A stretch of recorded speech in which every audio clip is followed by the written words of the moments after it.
თქვენი სარედაქციო პოლიტიკა ის რაც გაგაჩნია დაარსების დღიდან დღემდე არის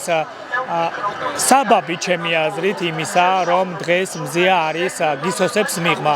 მე მიმეჩნია ჩემს კოლეგების უდიდეს ნაწილთან ერთად რომ მზია ამაღლობელი არის პოლიტიკური პატიმარი თქვენი საქმიანობა ხელისუფლებას მუდმივად ყველა ხელისუფლებას დისკომფორტს უქმნის ხელს უშლის და ხშირად ეჭხირებით მათ ხელში სწორედ ამიტომ მიმეჩნია რომ მზია ამაღლობლის დაკავება იყო მიზანმიმართული კამპანია რაც შინაგან საქმეთა სამინისტრომ მოიყვანა სისრულეში მე სხვა კოლეგებთან ერთად ცხადია უერთდების საერთო საყოველთაო მოწოდებას და მივმართავ შინაგან საქმეთა სამინისტროს მივმართავ ქართულ ოცნებას რომ გაათავისუფლოს მზია ამაღლობელი და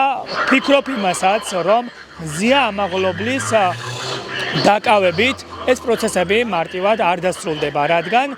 ფიქრობთ, რომ მედია არ გაჩერდება, მედია არ დაიღლება და ჩვენ ცხადია ნებისმიერ შემთხვევაში, ნებისმიერ ჯერზე ხელისუფლებას ვაიძულებთ და მუდმივად შევქმნით დისკომფორტს, ვიდრე ჩვენი მოთხოვნები არ იქნება გათვალისწინებული.